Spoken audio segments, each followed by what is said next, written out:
আসসালামু আলাইকুম সবাইকে, welcome to my new blog. তো সকাল সকাল একটা পার্সেল এসেছে। এটা হচ্ছে আয়ানের আব্বুর জন্য, যেটা আমার আম্মু অর্ডার করেছিল। আম্মু তার জামাইকে ঈদ উপলক্ষে গিফট প্যাকটা দিয়েছে। এটা একটা কম্বো প্যাক ছিল, যেটার মধ্যে অনেক কিছুই ছিল, যেমন একটা বেল্ট ছিল, একটা মানি ব্যাগ ছিল, একটা চশমা ছিল, চশমা বলতে সানগ্লাস ছিল, তারপর ছিল একটা সুন্দর ঘড়ি। ঘড়িটাও মাশাআল্লাহ দেখতে ভালোই ছিল।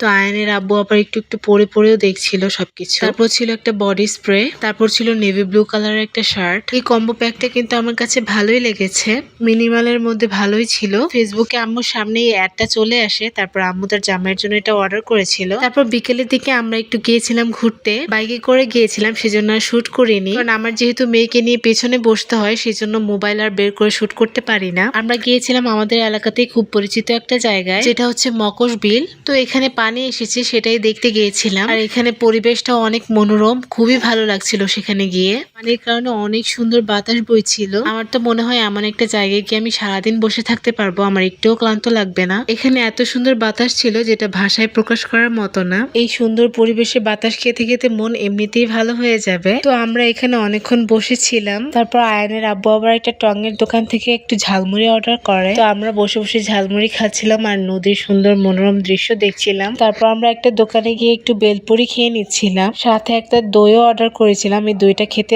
বেশ মজার ছিল, আর বেলপুরি গুলো খেতে অসাধারণ ছিল। তো বেলপুরি খাওয়ার সময় আমি আবার একটা নতুন পদ্ধতিতে বেলপুরি খাচ্ছিলাম। বেলপুরির উপর আমি একটু দই দিয়ে দিয়ে খাচ্ছিলাম। এই কম্বিনেশনটা যে এত মজা লাগবে সেটা আগে বুঝতে পারিনি, তবে দই দিয়ে খাওয়ার পর মজা লাগার কারণে আমি সবগুলো বেলপুরি এভাবেই দই দিয়ে খেয়ে নিই। তারপর খাওয়া দাওয়া শেষে আমরা সেই মকশ বিলের ব্রিজটাতে উঠে কিছুক্ষণ দাঁড়িয়ে থাকি। এই ব্রিজের আশেপাশে অনেক কচুরিপানা রয়েছে। গত বছর আব্বু সহ আমরা দুই পরিবারের সবাই মিলে এই মকশ বিলের নৌকাতে ঘুরেছিলাম।